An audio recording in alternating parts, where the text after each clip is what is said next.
Hi everybody, SHADRACH here. And I know it's been a long time since I put out any content on Mass Effect 3, and I definitely want to talk a bit about why that is. But first off, I'm going to talk about my build and why I chose it. So basically, Disruptor rounds, Cyclonic Modulator 4, Pistol Rail Amp 3, and Respawner loadout. Disruptor rounds are used with the Acolyte to take down shields and barriers, and it also buys me 6 seconds, which is enough time basically to turn around, retreat, find some safe ground or safe cover, and then turn around and continue on their armor or their health, depending on the situation or the enemy that I'm dealing with. The Hurricane is for taking down Atlases, Brutes, and Ravengers, and, well, mainly actually Atlases and Guardians. The shield is difficult to deal with Acolytes. There is a soft spot. You can either hit their feet, you can bounce it off a wall, hit them in the back, or just about, I'd say, 3 to 6 inches above their head, there's actually a nice little spot that you can hit with the Acolyte, and the splash damage will take them down. So if you got a really good shot with Acolyte, that's a good place you can go. Now, this is the first time I've actually tried this solo on this map. I wasn't even really expecting to pull it off. I was just testing the water to see what rotation would work, how I need to, the timing I need to move from spot to spot, depending on what enemies on each wave, dictates what time you need to leave each spot, because they all move at different speeds and they're all different on different waves because it's platinum and they mix them all, right? So it's a very technical thing to do a platinum solo properly. Excuse me. So like I said, this solo I wasn't planning on completing. It was just kind of thinking, okay, I'm going to get to wave 4 or 5 probably, and my resources will be too low to carry on. But every so often this will happen. I'll try a solo and it'll just work out. It will just flow properly. I can definitely say that I'm a bit rusty. I'm sure you guys can tell from watching my last solos or my last videos to watching this, or those that have played with me, who know my game and know how I play. Like I'm saying, I'm just a bit rusty. I took a good break, which was needed, definitely. So as you saw, I started at the lobby there at the beginning. I'm going to make my way there really quick so I can kind of go from the starting point to the finish point without being too confusing about everything. But as you can see, I'm moving. There's a couple different points on the board that I'm moving to, and then I'm turning around, I'm waiting for the enemies. And once they catch up, then you move to the next point. One thing you do want to be careful of, to those that haven't done platinum solos or haven't watched my videos before, is when you kill enemies that are chasing behind you, usually what's going to happen is they're going to spawn on your flank. It's almost inevitable that this happens. So this is my starting point right here. So what I'm doing is basically I'm running through the lobby here.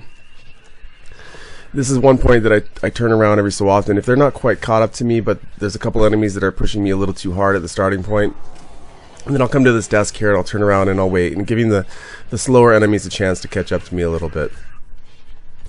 The reason for that is that if the slower enemies don't catch up to you also, then all you're going to do is you're just going to basically catch up to them. And it's better to have them kind of maybe either lingering in the middle of the map or right behind you. You really don't want to get pinched on a platinum solo. Even just playing platinum in general, you can just go down so quickly. It's unreal before you flash your eyes. A little bit of lag can make it seem like you don't even know what happened. So it's a split second when you get dropped half the time. So you definitely don't want to get pinched, that's for sure. So as you can see, I stopped in the medical lab. I turned around right here in the little archway. Just anywhere where I have really good solid cover is a good point to turn around. It's nice to be able to have cover on the left side of my body, so that way, because all the characters seem to be right-handed for some weird reason, it's really nice to have cover on the left. That's all. Right here, as you can see, I got picked up by that husk. That is a very dangerous thing to happen. It's instant down half the time on platinum. I should have been a lot more careful. And a lot of times you can get stuck in a domino effect almost, where you get picked up by one, you drop them, and then another one is right there ready to grab you again. This is a great point right here on Goddess to turn around. I really, really like this one specific point right here. It gives you a beautiful line of sight down the back all the way to the spawn, your spawn, not the enemy spawn, but I'm sure enemy spawn there. As you can see, the Banshee really easy to deal with the Acolyte Flamer combo. Any enemy that has barriers or shields, really, it's just a devastating combination. The Flamer is just so devastating towards health and armor, and the Acolyte has a 5-time multiplier to barriers and shields. As you can see, there's enough enemies behind me at that point. I believe I've hit the wave budget, or I'm close to it. so I didn't have to stop at the desk. I just continued rotating from my point to point. Beautiful thing right there, as you can see, I didn't go through the medical lab, or I didn't stop at the medical lab. But if you can see in front of me, there's two different directions I could have gone. I could have gone through the medical lab, or I could have gone through the stairwell. And it's really nice to have an option like that. The more options that you have to either go left or go right, the better, because if one area is congested, then you can just go to the opposite area. As you can see, I'm moving very fast on this map. I really like the Geth Trooper for that. That extra movement speed bonus with Hunter Vision is priceless. It is a little bit of a sacrifice because of the Hunter mode taking half of your base shields, but that's definitely made up for with the Cyclonic 4, so really not that huge of a deal. But every little bit does help. You know, some people do numbers, they run all these numbers all day long, and they're like, oh, well, only 200 shields doesn't make a difference because no enemy is gonna do such and such damage or whatever. But you can never actually calculate that. I honestly think it's impossible to calculate every situation, because you could be taking damage over time from an enemy and then get shot with one bullet from the Marauder and then step in a little bit of goo, or there's always some variation that you cannot account for. So, you know, for anybody to say that too many, that, you know, going that extra point in fitness or to not go that extra point is good or bad, really, you know, I honestly am a very firm believer in survivability. I think that the more of the survivability that you can have, the better. On Platinum Solos anyways. You guys, please forgive me, my kid is in the background. This is a very long commentary. This is going to be almost an hour-long commentary, so I'm not going to be able to just stop it all the time. He's just going to be a little bit of background noise, so bear with me. I apologize.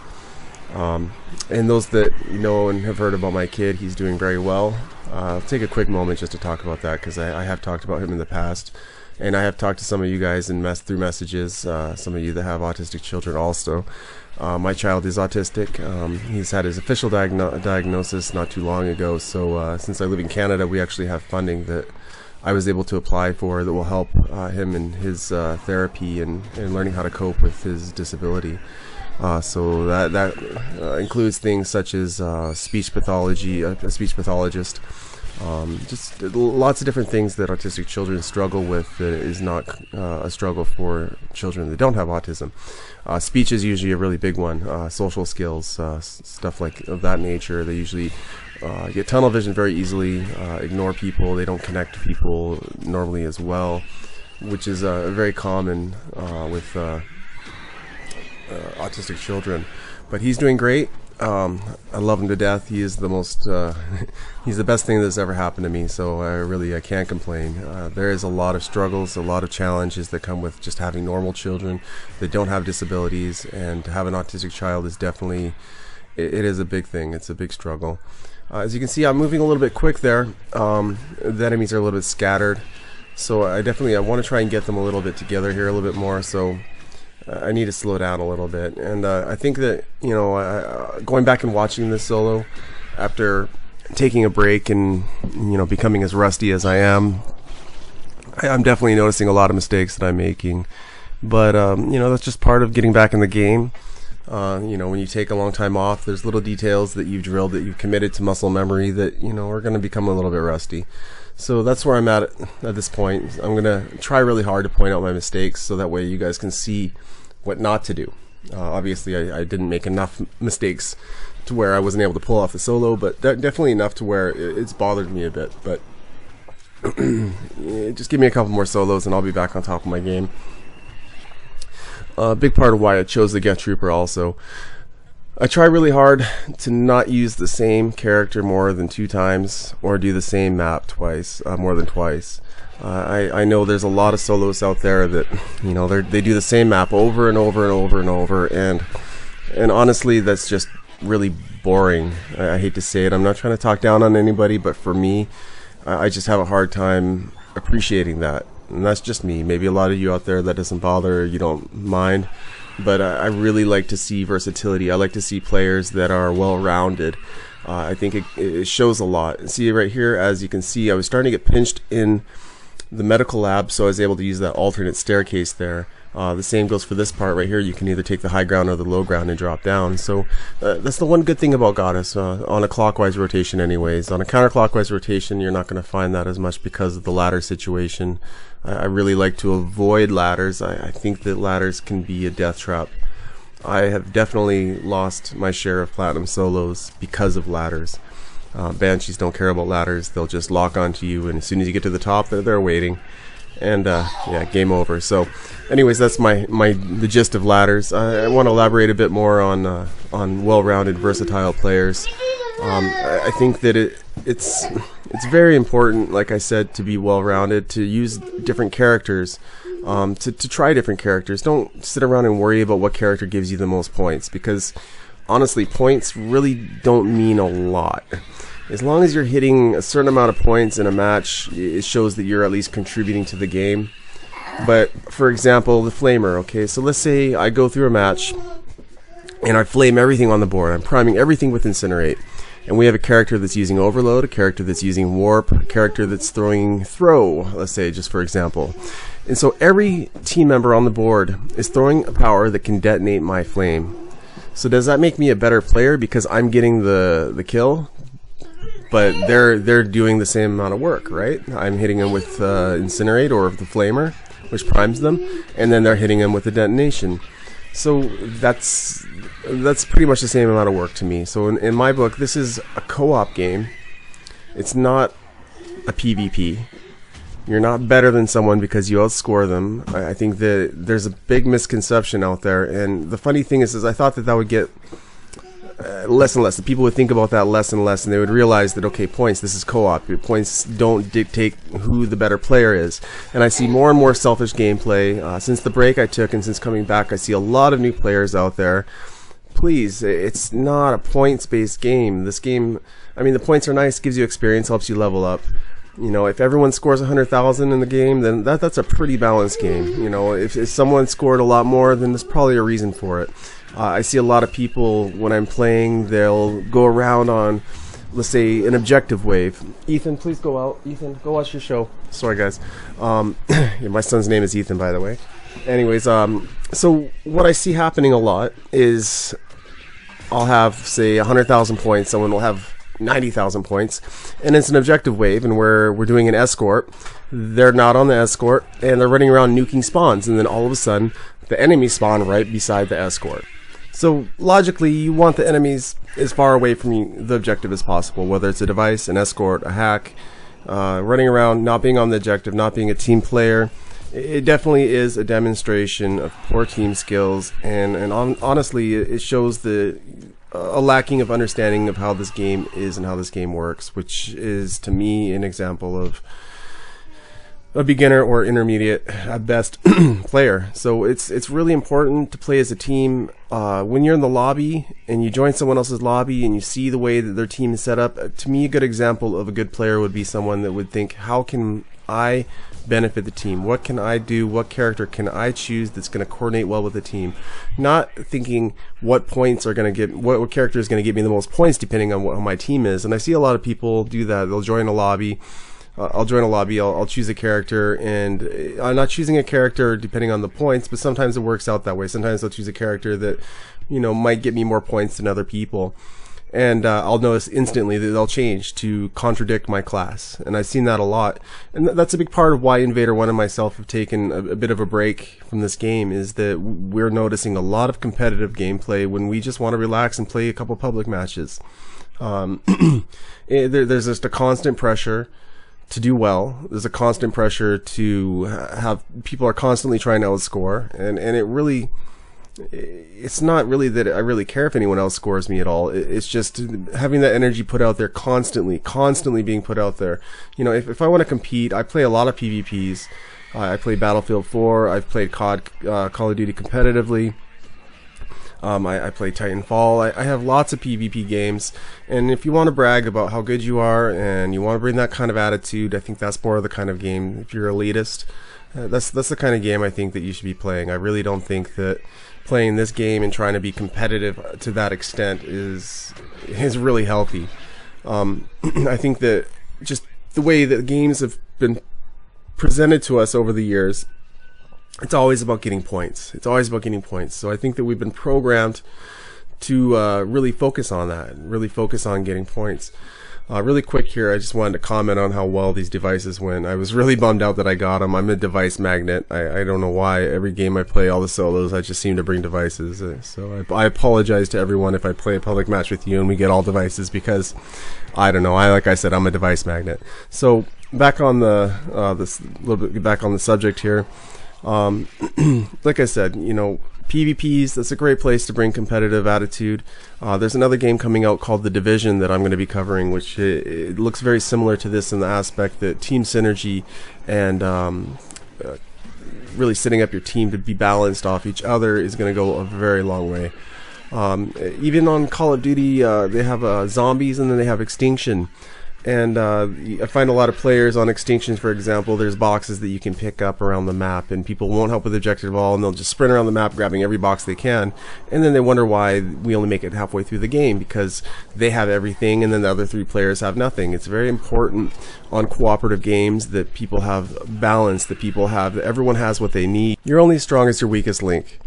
I know this is a bit elementary for some of you out there, but some of you it's not, so I want to talk a bit about how to set up properly to coordinate and to have good team synergy. It's very important. One of the first questions I actually asked myself, do I have biotics on the team? If there's biotics, I'm not going to use anything that's going to conflict with the biotic explosions. Disruptor rounds is a perfect example of something that's going to prevent your team from doing biotic explosions. Every time a team member primes an enemy with a biotic effect and you shoot them, your disruptor rounds will put a layer on top of that biotic effect. That a lot of times can result in causing tech bursts, but biotic explosions are now the most effective as far as the explosions, tech bursts, fire explosions, cryo explosions, all the different detonations. Biotic explosions are the best. They do the most damage.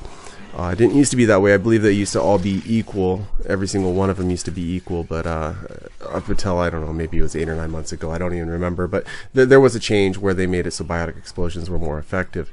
So ask yourself, am I conflicting? Is my setup going to conflict with anybody on our team? Second of all, I'd like to ask myself, do we have a tech team or do we have a biotic team? And then usually if it's majority biotics, then I'll choose a biotic character, something that's going to complement my team. If most of the people on the team member have primer powers such as, well, warp is a primer and a detonator, but like dark channel, for example, Reeve, which also detonates and primes, then you know, if it's majority of our team are putting down primers, then I'm going to find something that's going to have a good detonator. You know, Throw is an amazing detonator. I really like Throw. It's one of my favorite for detonating just because of the speed that you can put it out. Shockwave is also an amazing detonator. So right there. That's a great way to coordinate well with your team and to have good team synergy. If the team is predominantly tech, then you know, let's say you have a flamer and then you have someone putting snap freeze. Well, snap freeze will detonate the flamer and it will also leave the enemy set up for a cryo explosion. So being smart and really thinking things through. You know, another thing on a tech team or biotic team, choosing the right ammo is definitely very critical. All these decisions are going to add up and they're going to make it that much easier for your team to successfully pass the rounds or pass the game. For example, let's talk a little bit about ammo types. Warp ammo is an amazing ammo for a biotic team. Any enemy that is primed, when it says it does additional damage to lifted targets, that's actually a typo. What that means is it does additional damage to biotically primed targets. So let's say Warp Rounds 4, I believe it's 100% extra damage to lifted targets. Well, if you have Warp, when you hit an enemy with Warp, you're already getting massive debuffs on the enemy for their armor, and then the biotic ammo also does more damage to armor, as well as the 100% additional damage to already lifted targets, which means to biotically primed targets. So the Warp ammo is amazing for biotic teams. Or if you're a tech character that's not going to conflict with your biotic team, running Warp ammo, you know, if you're a weapons-based character, can be devastating with a biotic team. My favorite ammo, actually, I'm sure you guys have noticed from watching my solos, is I really like incendiary ammo. I think that is probably my favorite ammo. Me and Invader have actually talked about this quite a bit, and that's pretty much our favorite ammo is incendiary ammo. It's just an amazing ammo. It does damage over time. It has a great bonus to damage, and it sets up enemies for fire explosions all over the board. Fire explosions is just definitely a very nice added bonus. In this situation right here, I'm using disruptor rounds because I'm already using the flamer, so it would kind of conflict having incendiary ammo and using the flamer at the same time. It just doesn't really make a lot of sense. The disruptor ammo is a great, basically what I'm doing is any enemy that has shields or barriers, I'm going to shoot with my disruptor ammo and my acolyte until the shields and barriers are gone, and then I'm going to flame them. I shouldn't be flaming any enemy on the board if there's shields and barriers left, unless they're behind an enemy that I've already stripped shields and barriers from. It's really important that you follow this rule with this specific build, because if you don't, if you try it out, shoot an enemy that has shields and barriers with your flamer, especially because I spec my flamer to do additional damage to armor. I believe it was rank 5. I get 50% extra damage to armored targets, so it's very important that I take those shields and barriers down first. I'm not going to be doing a lot of damage to them if I don't. Once those shields and barriers are stripped, it's lights out. It's flamer time. So as you can see, I got the prime down. It's shields are gone, and I'm going in with the flamer. One flamer took it all the way down, almost to halfway, and left him with damage over time still. And so this round is over. I'm back to my starting point, and I'm going to continue on my clockwise rotation. It's wave 5, so I'm almost to the halfway point. Still at this point, I'm just kind of thinking this is just a trial run. You know, I'm going to see what happens. I'm not really too concerned if I make it or don't make it. I believe it actually turns into a bit of a disaster here coming up, and you guys will see why. As you see though, what I've done by starting there, I'm going to go over my base strategy again really quick one more time. Starting out in the courtyard there, or whatever you want to call it, the lobby. Forcing the enemies to the back of the spawn here was my objective for doing that, and that way I can continue on my clockwise rotation without having too many enemies in front of me. So it's important to remember when soloing, every time you kill a couple enemies, you always want to check your flank. As you can see right there, I killed a couple enemies and they spawned like right beside me in the elevator room. One of the beauties of using the trooper and having hunter vision, or if you can afford to, in your gear bonus slot, use the Geth scanner, it's just intel is so valuable on a solo. Basically having a wall hack. Imagine in a PvP like on Battlefield 4 or in any Call of Duty game, if you could see where every enemy was at all times through the map. You know how valuable that is, because you can be prepared for the enemy as he corners, or you know which route to take, so you can flank the enemy without them knowing what you're doing. So intel is so priceless on the battlefield. It doesn't matter what game you're playing, it is so priceless. So why not use Geth scanner? Why not use hunter vision? The Geth scanner is a little nicer because it's not so hard on the eyes. I know a lot of people complain about the Geth hunter vision giving them headaches, or it is a little bright. It never has bothered me before. It might have to do with me being a little bit colorblind, but it really, the intel is just priceless. I mean, how many wars have been won because they've had better intel? Probably every war. In this situation right here, knowing which route to take, knowing whether I need to turn around and run the other way, knowing whether or not to come around the corner full force or to take it slow. All these are decisions that can be made due to having the Geth scanner or having hunter vision. Very priceless. It makes a big difference. Plus it increases your speed, your mobility speed, which is really nice. Even when you use the flamer, as you notice, you take a huge mobility penalty. You move very slow while flaming, but with the hunter vision you move a little bit faster. It's nice being able to strike back and forth a little quicker, get behind cover a little bit. Like as you can see right there, I'm in trouble. So I was able to get out of there. I'm sure it had a little bit to do with my extra mobility and having that little bit of extra speed. Like I said too, I'm a bit rusty. I have been making mistakes. And as I get further on into the solo, I believe after wave 6, I noticed that my shot improves, and I forgot to turn off. I forgot to appear busy and appear offline or whatever. So I apologize for the little notifications coming up here and there. That's a mistake that I made. I was so into the solo, I didn't want to risk ending the solo or dying to appear offline really quick, so I apologize for that. I'll be a little bit more on top. I've been doing a lot of videos with Xbox One lately, so just forgetting to turn off my notifications here and there when I play on Xbox 360, so I apologize for that. Anyways, so I'm continuing on my clockwise rotation. As you can see, I'm always sticking to the protocol. I use my Acolyte, take their shields and barriers down first, then follow through with the Flamer. Right, so their shields and barriers are done. Another thing that is very nice, as you can see right there, that enemy had a little bit of barrier shields left, and going through those 2 bars of shields probably took as long as it would have taken to go through the enemy's full health. So as you can see, it definitely pays to strip shields and barriers first, follow through with the Flamer. It's just a very simple protocol. Enemies like Atlases and Guardians, you're going to switch to your Hurricane after stripping shields and barriers. Very simple protocol, like I said. As you can see, I'm backpedaling right here. I don't really recommend backpedaling too much unless you're really certain that you know where all the enemies are on the board.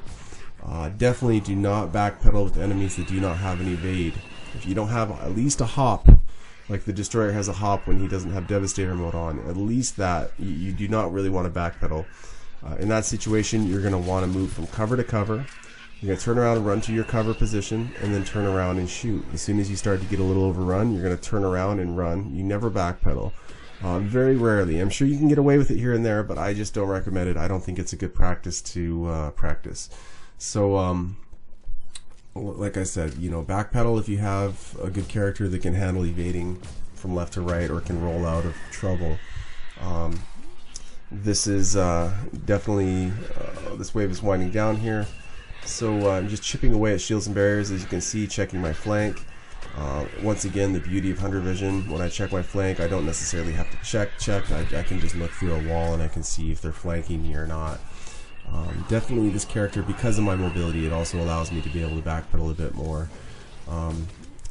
It's amazing how short work he makes of Banshees. It really, minimal effort.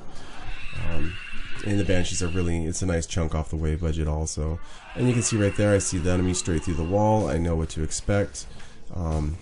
It's a really good arrangement. This character is one of the better solo characters in the game. Except for, you know, obviously like Edie and you know, the Turians, the new Turians that have Stim Pack. Those are all characters that have amazing survivability. The Trooper is definitely a little bit dangerous just because of the fact that he has to be close quarters to really be very effective. So you have to be quick. You have to be very quick on your feet.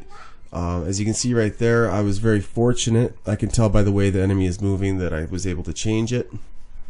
I'm in really good shape right now, actually. I have 6 Metagels left because of my responder loadout, which also gives me a bonus to my shield regen time. So my shields are coming back very quickly. As you can see, there's a Guardian. Just pull out the Hurricane, deal with the Guardian really quick, and I can see the Ravager peering through the little crack there, so I'm going to run a quick flank. Hopefully getting around the back of the Ravager. That's what I'm hoping at this point. I really didn't play this well. I could have done much better with this this wave right here, this objective wave.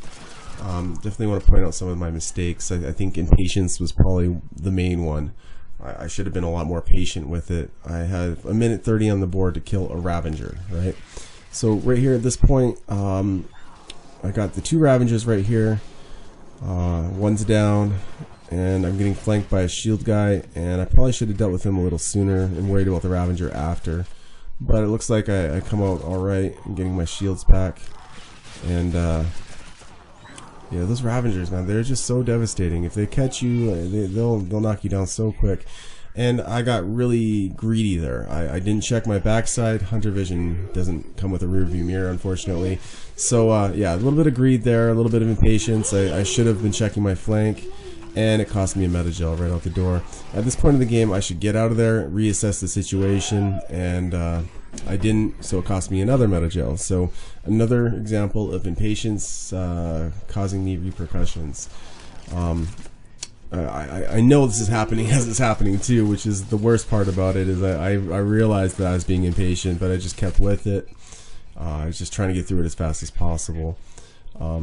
at this point right here, I'm pinched. I'm pinched bad. I should probably turn around, deal with the Atlas rather than all these enemies, and just try to make my way through. But I'm just trying to get that last target, which I was able to get. But as you can see, I got 4 metagels left now.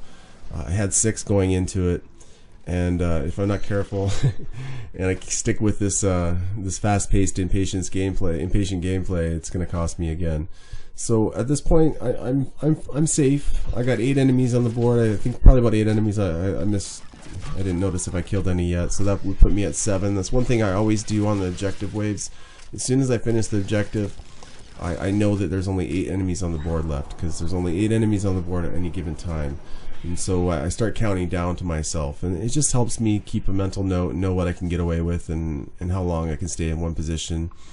So that, as you can see, I got 2 Atlases there. I got a Brute, that's 3, and a Ravager, and I think it was a Guardian there, that's 4, 5, and so probably 5, maybe 6 enemies left on the board. Oh, that Brute up top there, so I believe that makes 6. I'm in a really good situation here. As long as I don't get greedy or make any more mistakes, it shouldn't cost me any more consumables. So I just got to continue here. It's a little awkward for me because I'm going counterclockwise now, and I really feel this map works much better on a clockwise rotation. But since the wave budget's hit and they're not respawning, you know, you can always get away with the counterclockwise rotation even if the map doesn't favor it. I probably should have hung out there for a second longer and finished that Brute off, and that Atlas just smashed me in the back.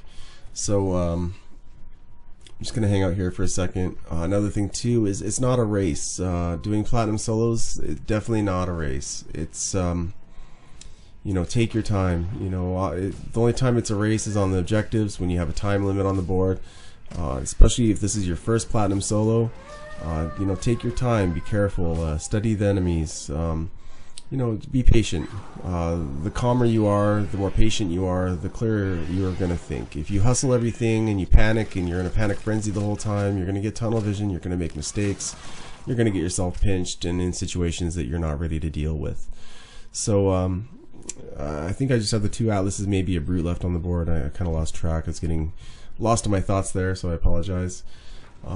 This is an area right here too. I call this the no-no zone. Like, stay away from this ladder, and if you could drop down fast from the ladder, then I think this would be an okay route to take. You know, if you need to improvise really quick and you get in trouble rotating a certain direction, you could cut through there. But if you're going to go through this area, use the drop off on the right, to the right of me there. Do not use that ladder. That ladder is trouble.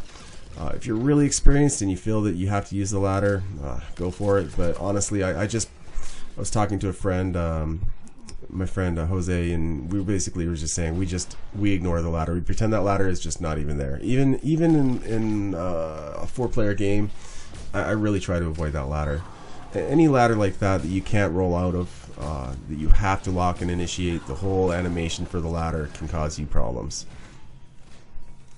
So got 2 Atlases left here. I just need to clean up this wave. This is where, you know, the Hurricane definitely comes into play. It makes a big difference. You get that you do a lot of damage shooting those Atlases center mass right through the cockpit. I don't know if you still can get away with it, but I'm pretty sure you get a double hit shot multiplier, because you hit the enemy through the front and then through the back, so it's a double headshot. So one of the neat things about sniping Atlases and shooting Atlases, you always want to go for that cockpit. So we've got 1 more Atlas left on the board, last enemy, and that will finish up wave 6, leaving me with 4 metagels, 5 survival ops, 5 rockets, and 4 thermals. Definitely something that's, I really prefer, if I'm going to get targets, to get them on wave 10.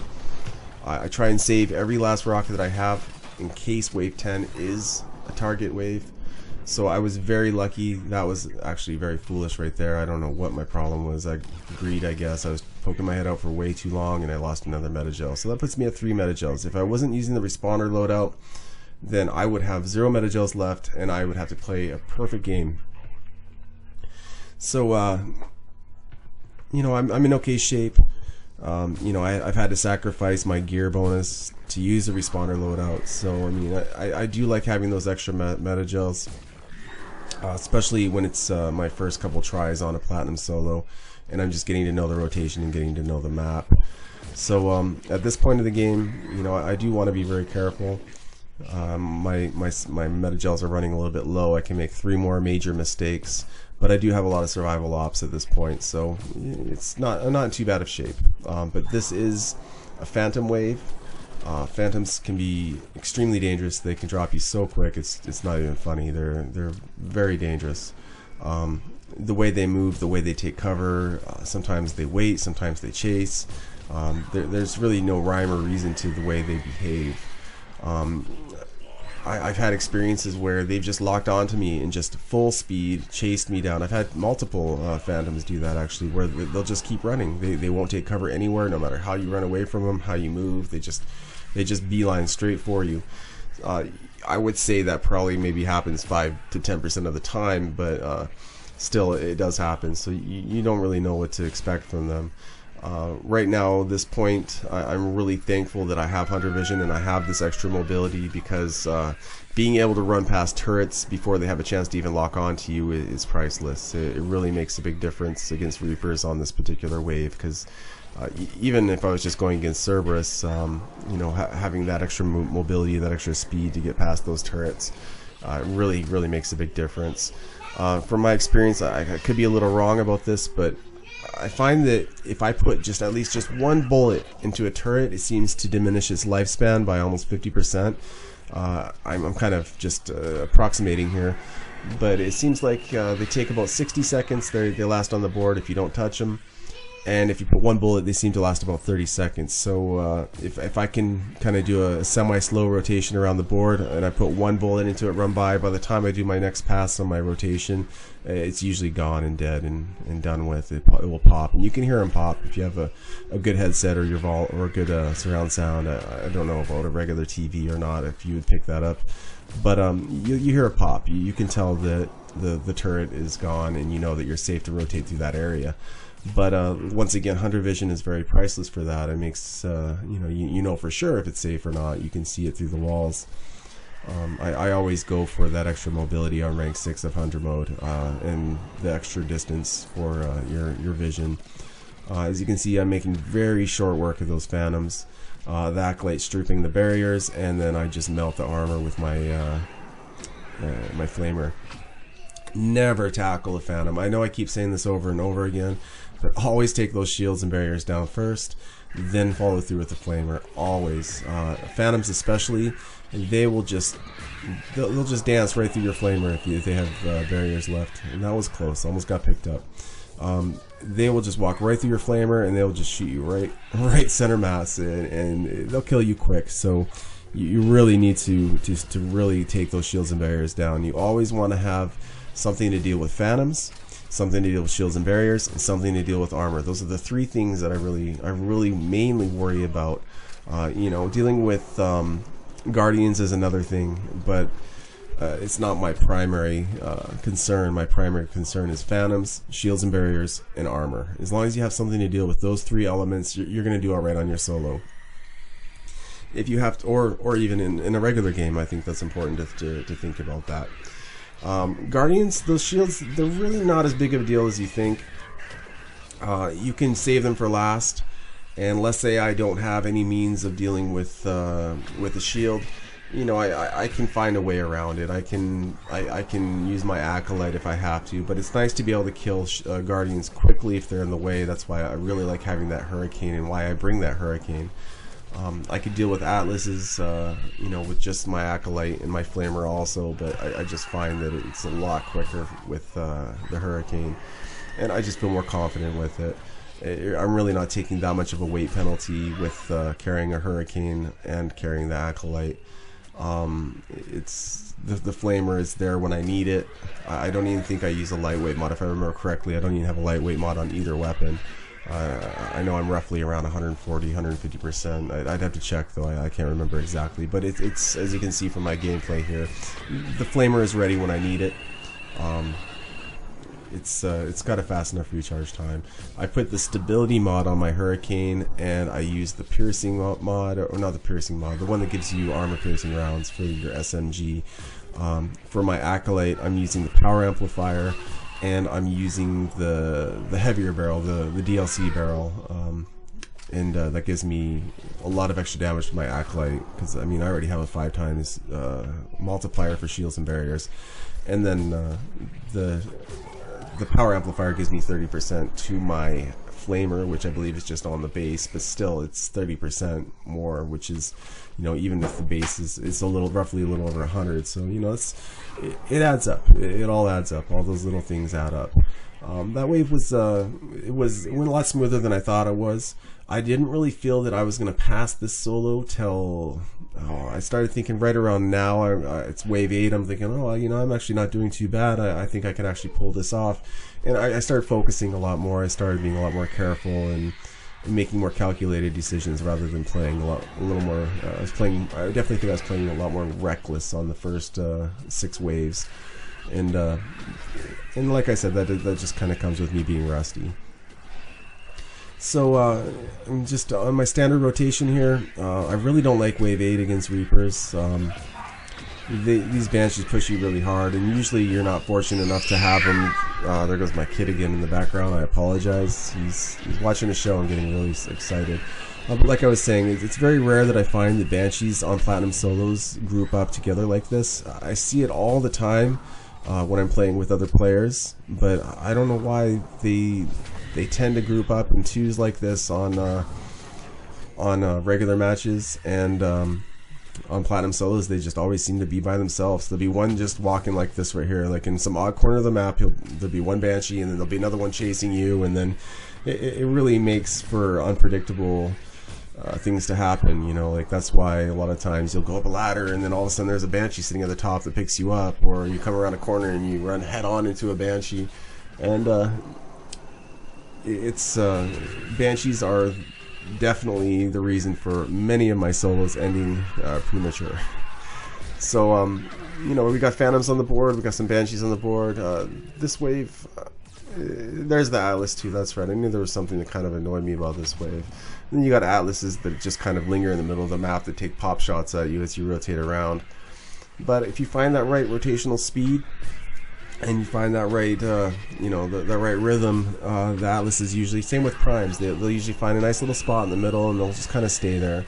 They're always kind of trying to make their way to you, but like I said, you find that right speed, they'll just kind of find some nice middle ground and they'll stay there. I find Marauders do that too quite a bit. I know a lot of people complain about Marauders in solos, but never really had a problem with them. They usually just take cover, like that Marauder right there. You see, he takes cover and he kind of just slowly makes his way to me.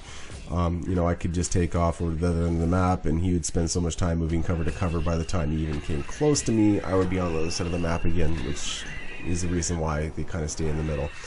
As you can see, this build right here, I'm able to deal with Banshees quite well. They're 100 points off the wave budget, if I remember correctly, which is great. You know, wave 1, that would be 9 Banshees, which is quite a bit, but you know, anything that you can kill quickly to knock that wave budget down is great. It's a beautiful thing. So I definitely feel that I've talked enough about the basic tactics of this particular solo. I want to talk a little bit before we get to wave 10 about the games that I plan on covering and why. I know I mentioned it a little bit earlier, but there's a game coming out called The Division, one of Tom Clancy's last games that he wrote before he died. I've seen a lot of gameplay. I've been on the forums a bit, talking to people a bit about it. I'm very excited for this game. It really reminds me of Mass Effect, except for it's obviously not as futuristic, no aliens involved, but it's very similar with a 4-person co-op. It's in a huge open world environment, and just a lot going on. Another thing that really appealed to me about the game is, let's say you have 4 people playing, and you have a 5th friend, or you have a girlfriend over that's not that good at video games, but you know, or a friend over that you want to kind of get involved in it, and he's at your house.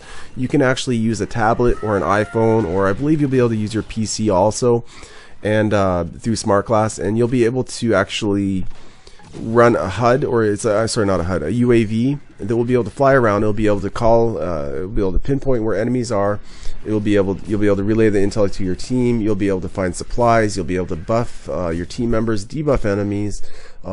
You're basically you're just flying around in a UAV, and it's you can do this since it's from a tablet or from your phone or anything like that. You could be on a bus going to school on an hour bus ride, or you could be on a car trip with your parents or whatever, right? It's just it's a really neat way that you can stay connected and stay with playing with your friends when you're not at home, or if you don't even have an Xbox One. I don't know if you'll be able to play or not, but or an Xbox or whatever the game releases on, PS3, PS4. But it's just really cool that you'll be able to have a fifth player that will be able to interact like this with you, and it's very detailed. I was very impressed. You guys look up on YouTube, I'm sure you'll be able to find a video. Maybe I'll download it and put a link or put it on my channel. But I was really amazed at the detail that you're able to see in game through playing the UAV. It's really impressive. Definitely, I would recommend checking this game out. If you like Mass Effect, I think this game is going to be right up your guys' alley. I think more and more, the way the future for gaming is going to become less and less about PvP and more about cooperative play, which I really like. I love how you have one common enemy, one common goal, and it's you and a bunch of friends trying to obtain that goal. It takes a lot of stress out of the game. I think playing PvP all the time it can be very stressful. High competition like that. I enjoy competition to some extent, but I like to have games that are role-playing, that are co-op at the same time, and I think that's a big problem with the Xbox One right now and the PS4, is that we don't have any games that are really solid, that are really good, that are campaign-oriented or that are co-op oriented, right? We have, let's see, Call of Duty and Battlefield 4 came out right out the door, and then we have Titanfall that just dropped, and those are the three really major titles. I mean, yes, we had some other games that were decent. Dead Rising was fun, but it's only a two-person co-op. It's not really a really major co-op game. The replay value wasn't huge in that game either. You play it through once and you've pretty much done it all. Great game though, one of the better games as far as being buggy. There really wasn't any major bugs on that game, so I was very impressed with it. But I think that was just really hurt the new consoles coming out, not having any really good co-op games. Just having PvPs, I'm PvP'd out. I'll just put it that way. I've played so many PvPs over this last couple months on the Xbox One that I don't even feel like turning the console on anymore. Once The Division comes out, it'll be a whole different story. Once Destiny comes out, oh my goodness, a whole different story. And basically that's going to be my channel. When The Division and Destiny comes out, I will be covering Destiny like crazy. I'll definitely be doing The Division also, as long as the hype is, they live up to the hype, then The Division is going to be amazing. I will definitely be covering that. Same with Destiny. Up until then, I know you guys have probably been a little upset with me and the content I've put out, but there just hasn't been a lot of content out there to put out. I really, like I said, I needed the break from Mass Effect. I've put so much into this game, it's unreal. I don't even really promote much anymore because of all my platinum solos. So to run the leaderboards, it hasn't been a priority for me at all. I ran the leaderboards, for a very long time.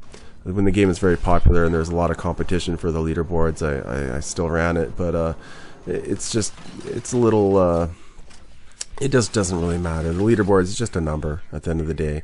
That's why I really focused on platinum solos. I felt that this was really where the real challenge came for me. But The Division, I'm really excited for it. Destiny, really excited for it. Like I said, doing content on Dead Rising 3, it just...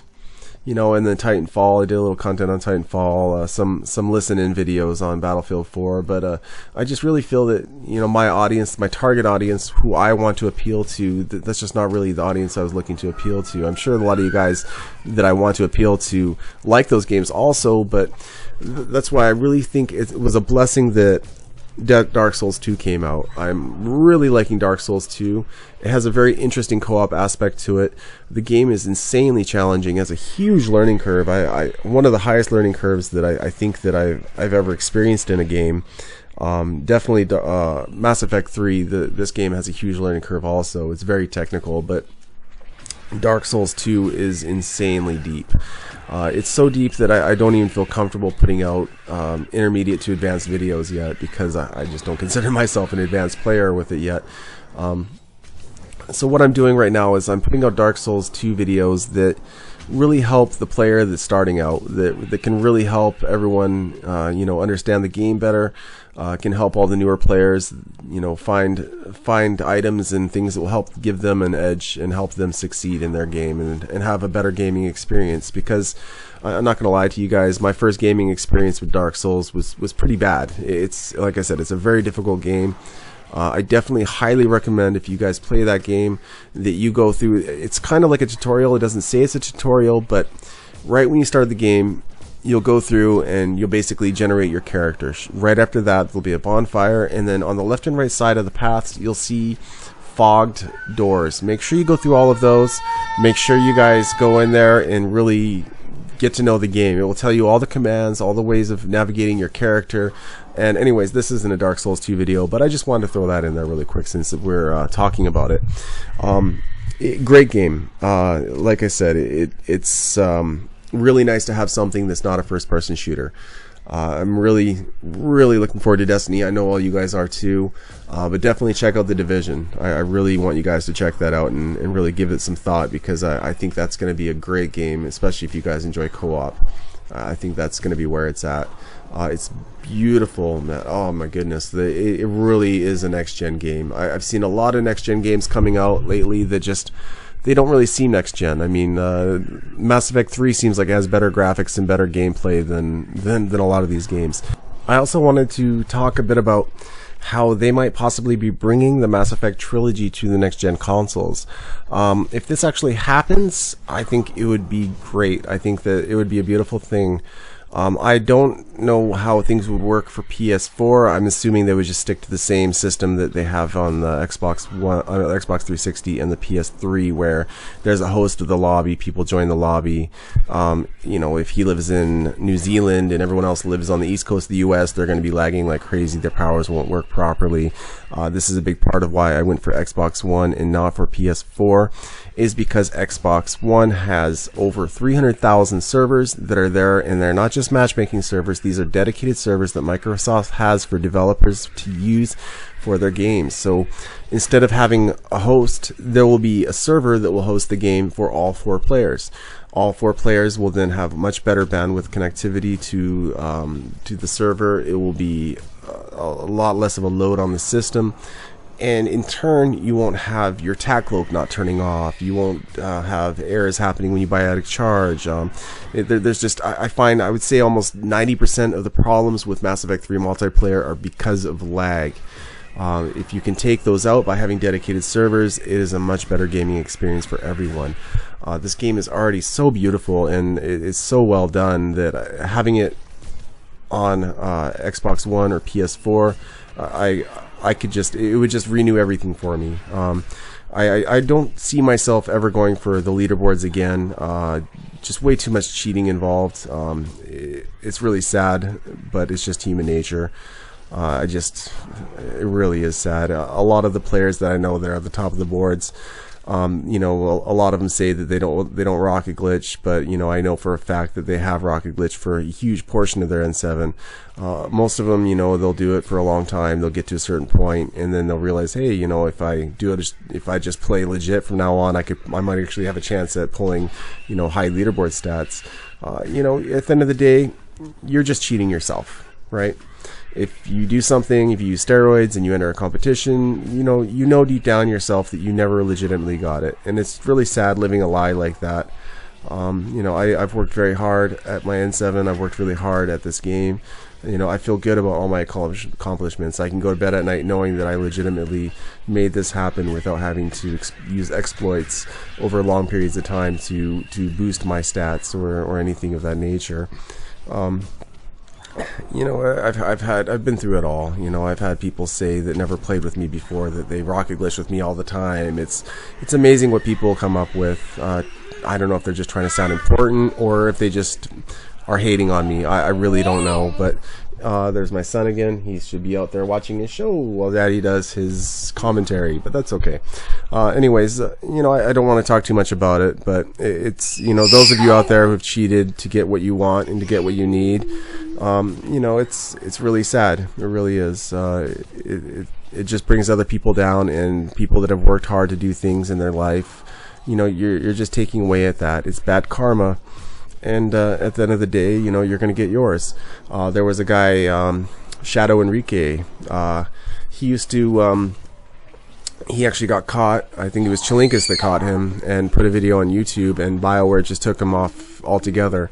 And he was sending me messages like, make way for the new champ, you know, and da-da-da-da-da. And he passed me pretty quick. There wasn't anything I could do about it, you know, playing legitimately and against someone who has 4 Xboxes in their home, and him and his 3 brothers are sitting there rocket glitching for 8 hours a day. There is no competition. I can't compete with that playing legitimately. So he passed me really quick, you know, and I just basically sent him a message, you know, and I said karma is, you know, karma exists, and it did. It balanced itself out, you know. BioWare caught wind of it, and it is what it is, you know, and I think that's a big part of why I don't feel like I'll ever go for leaderboards again. I just want to enjoy the game. I don't want to have to deal with the frustrations that come along with stuff like that. It's, you know, it is what it is. So I will continue to be in the Mass Effect community. I'll be involved with Mass Effect. I don't really like BSN too much. There's a lot of good people on BSN, and there's a lot of good that comes from BSN, but a lot of hatred also, and a lot of negativity. It's really unfortunate that people use that as a thing to hide behind, to be negative and to put people down and make themselves feel better. And those of you out there that do it, you know who you are. So as far as Mass Effect 4 goes, though, when it comes out, I am going to be all over it. Me and Invader One and myself will be doing many videos. We're gonna tear that game apart, and I'm really looking forward to it. I'm really looking forward to the community that comes, and I think that to elaborate a little bit more on the whole PvP versus cooperative game, there definitely is a different energy that comes with a cooperative game. You know, when you are working together to do one common goal, it's so much different than playing in a competitive atmosphere where you're playing against each other. And I think that's why there kind of is a problem when people bring that energy and that element to a cooperative game. The whole competitive element, it kind of ruins things. And it makes it into something that it shouldn't be.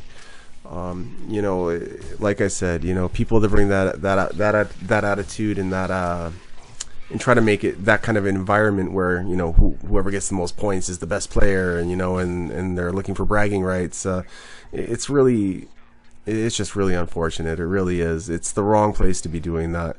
There's too many things, there's too many elements in the game that have to do with whether or not you're getting the points or whether someone else is getting the points. Even weapons, certain weapons seem to bring different point values.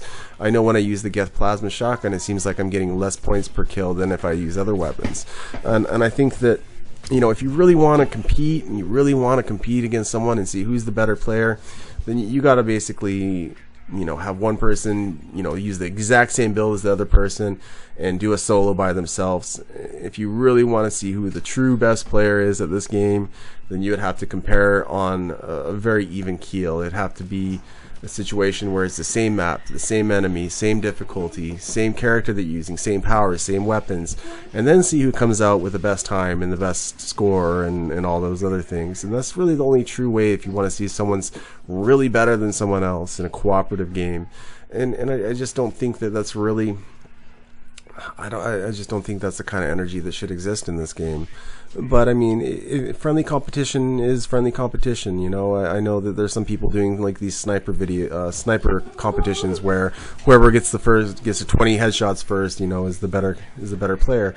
But it just involves a lot of cheap gameplay. I know if I really genuinely wanted to get more points than everyone else, I would not revive anyone.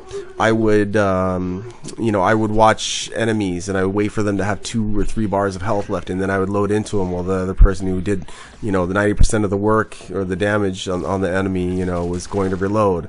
You know, there's just a lot of cheap tactics that you could employ to, you know, get more points than other people. You know, I probably only use characters that primed. I wouldn't use any characters that detonate. I wouldn't detonate any powers for anyone. Right, I would nuke spawns that, you know, I would carry armored compartments. There's just so many cheap tactics that you can use. Does that make you a better player? It might make you a bit better at manipulating the point system, but definitely does not make you a better player. I know I keep coming back to this, but it's just been a subject that's been on a lot of people that I know's topic of conversation lately. So I just wanted to talk. I'm not going to say a little bit about it because I guess I've talked a lot about it. But you know, it is what it is. Really quick here, before we get too far through this wave here. Once I finish the waves, I just want to talk about what I like to do on wave 10. A big part of why I like to save those rockets for wave 10 is, first of all, if it's targets, and second of all, wave 10, the cleanup can be really hectic on Platinum. Usually you have a lot of boss enemies, and so what I like to do is as soon as I see that money sign or that dollar value, or point value, whatever you want to call it, credit value, there we go. I like to use my rockets to clean up wave 10, and it just kind of guarantees me that platinum solo. It makes it just that much easier. I feel like it's in the bag at that point, and it's really stressful. Platinum solos are very stressful. They're really hard on the nerves. That's another reason, you know, why Invader 1 and I took a break. You know, not only because of the competitiveness that comes along with having your name out there and everyone knowing who you are when they're playing with you. You know, for example, I was on the leaderboards. Invader is known as one of the best platinum soloists out there, or if not the best. And just people, you know, they know who you are. They want to test and see how they match up against you, right? And having to be on key and not being able to relax and always having that kind of competitive atmosphere thrown at you all the time, it's stressful. And having to come up with more difficult platinum solos and platinum solos that involve characters that don't have as high survivability and doing maps that are more difficult. You know, like I said, I know a lot of soloists that only do the same map over and over again, you know, and it's very difficult. It's challenging. They have skill, don't get me wrong, but you know, it's a comfort zone that they've fallen into, and it's I understand why they do that, because it is very stressful coming up with new solos and trying new maps, and it takes a lot of work. There's a lot of bugs you have to fix, and you know, just going back to your comfort zone over and over. I think people don't like to see that, though. And honestly, I don't like to see that. I don't like to see myself doing that, you know, to each their own, though. That's just how I feel about it, and I'm sure a lot of people have different opinion about that, but that's where I stand. And that's why I'm trying to get every single map done. I'm actually very close to having every map done. I'm really not looking forward to Rio. Rio is definitely a platinum solo that I've been dreading. But I have, let's see, I have Hydra, and I have London. Both Hydra and London I have worked out. I definitely have those in the bag. I know exactly what to do for those two maps. But as far as Rio goes, oh man, I'm dreading Rio. And then that's it. So I'm really looking forward to getting that done. I'll probably focus on doing like, you know, like all the Geth, and then maybe all the Turians, you know, some of the different races. I'll get all those done for some completionist challenges from Invader's Platinum Solo Hall of Fame. I'm not sure if that's being updated. I need to talk to Invader about that, because I'm sure there's a lot of you out there that probably would like to see your name up there that have shown evidence and done your solos. Anyways, I'd like to wrap things up. I know that was a long ramble. That was about an hour of me just talking about a bunch of different stuff that's been on my mind. I really appreciate you guys. You guys are great. I really appreciate your support for my channel. If you guys don't subscribe to my channel, or you haven't yet, and you like my videos, please subscribe. Really, any help and support I can get to help my channel grow, I really appreciate. I look forward to doing lots more Dark Souls videos. Definitely be doing more Mass Effect 3 videos. And until Destiny comes out, I'm really looking forward to that. I hope you guys are too. And Mass Effect 4, I'm sure, is, you know, coming around the corner here pretty soon also. And anyways, you guys are great. And until next time, take care.